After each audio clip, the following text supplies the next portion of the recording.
Every Sunday, volunteers gather at office space of the Red Nation in Albuquerque for a solidarity feed, preparing hot foods to be handed out to unsheltered people at parks and streets around the city. This day, 200 bean burritos are made. COVID-19 has hit tribal communities hard, and people on the streets are too often overlooked. For members of the Red Nation, the work's more than just feeding people. It's a key tribal value of community, and for some, it's personal. My family and I, which included myself, my partner, my 2 kids, and my grandson, the 5 of us were living out of a truck. And we were staying at the West Side facility. It's an old jail that's got regutted, and we had a room there. And we stayed there for from December to March. We stayed there, and we were part of this family out on the streets. We were part of that scene, and so we were eating at the kitchens and, all this good stuff that we're doing now.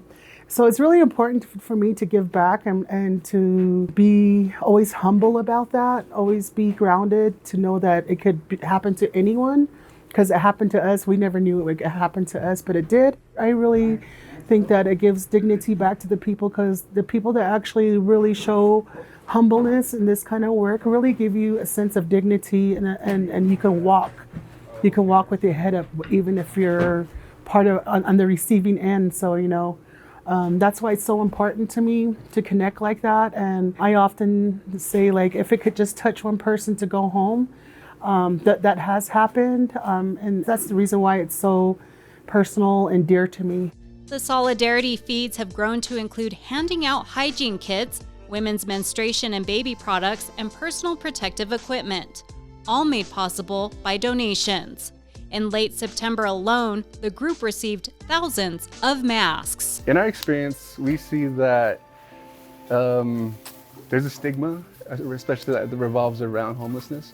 And a lot of the times people can't even go to the store to buy the stuff. Or even I mean, sure, a soap is $1, but even to someone who doesn't have those resources or are homeless, they're not able to buy things like that.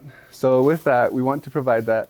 And I mean, the things we provide them are everyday necessities that shouldn't even be questioned. Like, they shouldn't be so hard for them to have these things. It should be more widely accessible. So we feel like if we provide these things with them, they'll be able to have a more fulfilling life. Like, they'll be able to even just take care of themselves. The Red Nation's efforts assisting unsheltered people include advocating for those facing violence and racism on the streets, to gathering backpacks and winter gear through an initiative called No Dead Natives.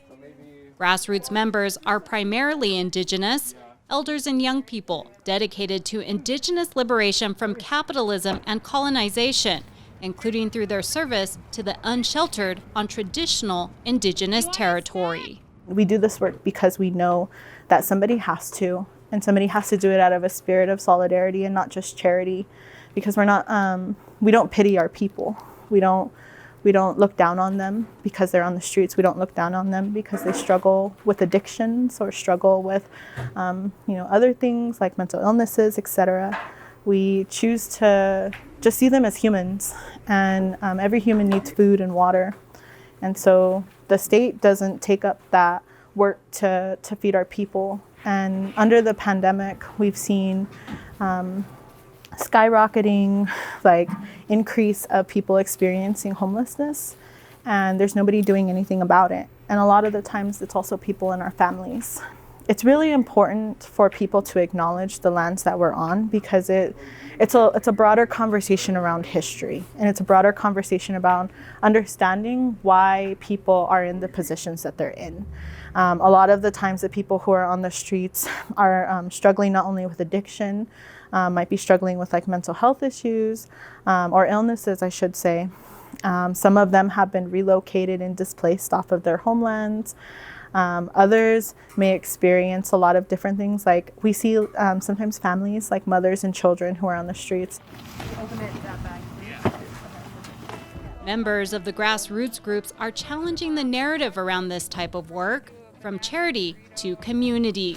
and are also shining a light on Indigenous history while dismantling systems of oppression. We put some moon products in here for you too. Looking at, especially here in Tewa Territory, and then when we were up north in Tewa Territory, in Santa Fe, realizing that the majority of the folks that are displaced, that are unsheltered, are our relatives. They speak our languages, they carry the same traditional values that we do, and realizing that they're being misrepresented and underserviced on lands that were theirs, that are theirs, I think really plays into the work that we're trying to do, because we recognize that not everyone has the same capacity that we do or the privileges that we do, even having survived all that we have and the cultural genocides, the physical genocides of our people.